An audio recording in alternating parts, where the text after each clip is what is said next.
ini awal mula ceritanya Ya. seperti apa? Sebermula itu termasuk beliau Pak Yai Nuri Rois ini itu bersama teman-teman dari Yai ya, Lakpesdam sama LPP ya, LPPNU itu berdiskusi di sini, sering berdiskusi itu dulu. Akhirnya netes, pencetusnya salah satunya Rois ini agar di NU itu ada UMKM. Nah, saya gaung bersambut karena teman-teman ini idenya bagus dan saya ini mohon maaf ya agak bosan dengan teori sudah. Nah, sekolah sampai selesai S1, S2, S3 luar negeri, tapi ternyata orang-orang ini kok hanya teori toh. Padahal teori dan praktek itu kan jauh. Saya menekuni wira swasta, entrepreneur ini sudah lama. Dari sejak saya mahasiswa.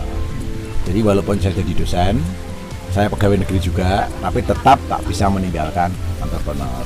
Tapi entrepreneur saya sesuai dengan Romo Yai, petunjuk Romo Yai itu entrepreneur saya adalah entrepreneur untuk syiar agama. Jadi orientasinya memang ke sana. Maka saya dulu menyampaikan statement di NU itu perlu dibentuk pemetaan generasi muda, passionnya apa, pemetaan warga Nahdien ini bidang garapannya apa saja. Maka terbentuklah setahun yang lalu sebenarnya sudah ada UMKM Gusika setahun yang lalu. Kemudian para Romo Yai dan kami sepakat untuk membuat web ya, membuat web yang digawangi oleh Mas Anjas. Mas Anjas itu seorang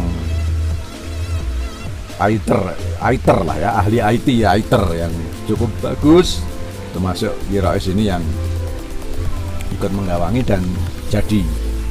Dalam perkembangannya memang warga Nahdien itu kan ya belum semuanya melek IT ya, belum semua melek IT, sehingga muncullah ide berkumpul lagi mengadakan peringatan Hari Santri. Santri jatuh pada tanggal 22 kemarin. Kemudian kita sepakat untuk membuat festival UMKM. Awalnya ya, yang kedua. Ya, ini seperti snowball throwing, bersambut. Dari kecil, berkembang. Dan ternyata ketika kita ditanya, ya teman-teman yang bertanya, jadi Gusika ini siapa kepengurusannya? Gitu. Tapi ukurannya itu akhirnya baru diskusi 1 bulan sebelum kita melaksanakan ini dan disepakati tim untuk kepengurusan itu dan oleh para Romo Yai, Pak Rois, Pak Fajar, Pak Said itu dibuat lembaga di bawah Undergo NU. Gitu. Udah resmi. Walaupun sebelum muktamar. Udah resmi. Ya. Udah resmi.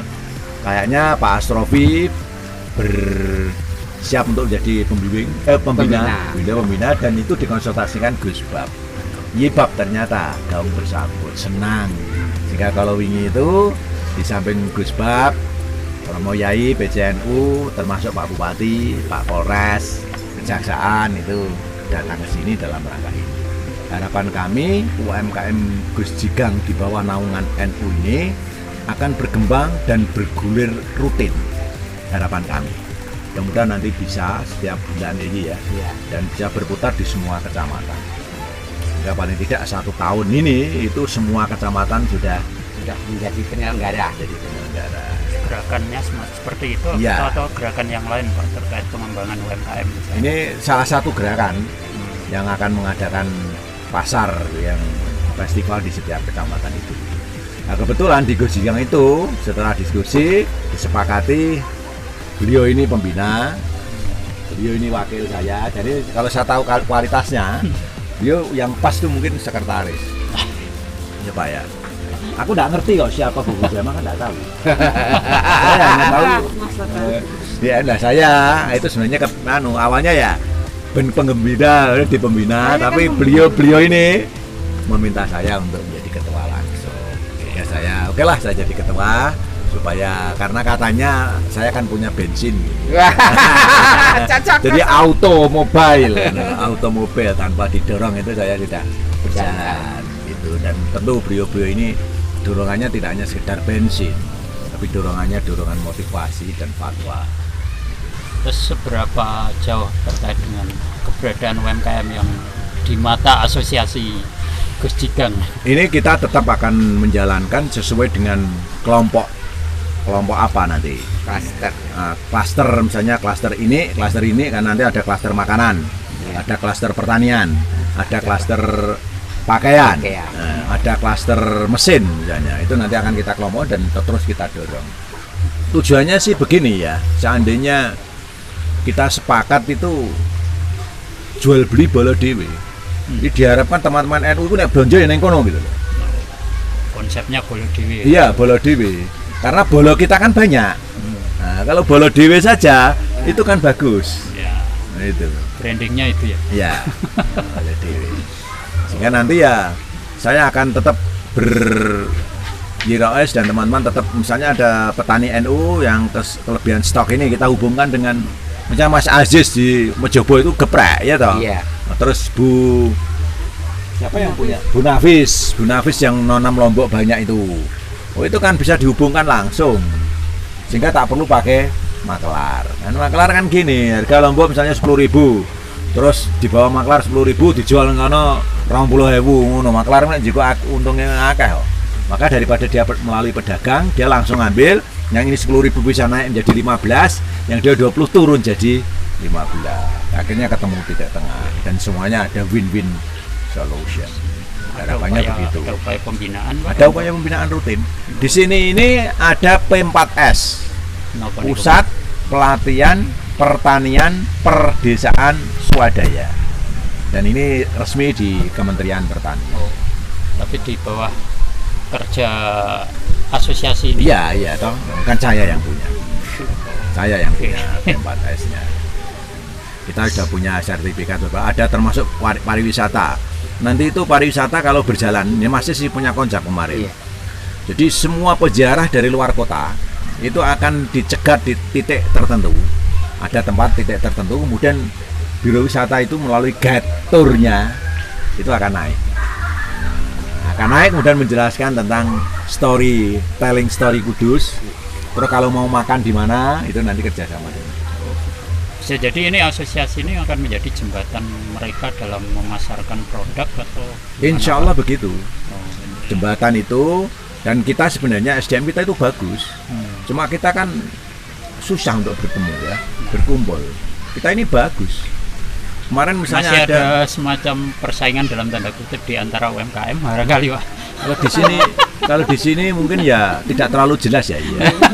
Tapi saya kira di NU ya fenomena itu terjadi biasanya. Ya, tapi saya pikir nanti kalau biasanya kalau yang penting pada untungnya kan bisa ya. Tapi persaingan itu hal yang wajar. Ya. Wajar memang. Yang penting tidak bunuh diri. Bunuh diri itu misalnya harusnya barang itu untuk untung itu 1.000 dijual 500, jangan begitu. Sudah membawa berapa UMKM Pak? Ini itu yang terdaftar itu sudah 111 sebenarnya. 111. Target ke depan Pak? Sini itu 4 hektar. Jadi kampung Kuta ini 4 hektar, kebetulan di bawah kendali saya, ownernya saya. Saya akan menyiapkan ini alternatif rumah kita. Paling tidak sampai 5 tahun ini saya menjadi pengurus UMKM ya, sekretariatnya di sini ya. Dan saya kira semua teman welcome di sini. Enjoy ya Bu ya. Tidak ada yang ditegur-tegur kepepet, itu tidak ada. Biasa kita ini teman-teman sendiri aja. Oke, sip. Dan nanti kalau ke depan itu UMKM bisa meningkat semakin baik, ekonomi umat semakin bagus. Kita kan ibadahnya juga melalui sana. Termasuk penjaringan. Kemarin memang ada, ini suara Nadine harusnya mendukung suara kita. Gimana Pak? Ini tanggapan dari LPPNU atau LPNU? LPP. LPP.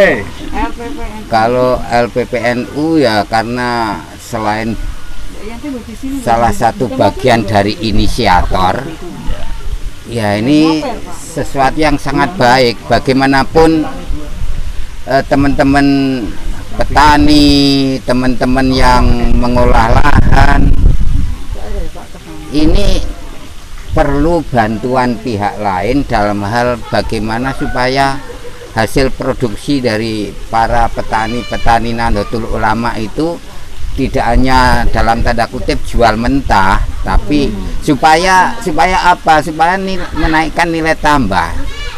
Nah, Kalau ada upaya lain selain jual mentah, itu tentu akan mengurangi surplus dari produksi. Nah, kalau produksinya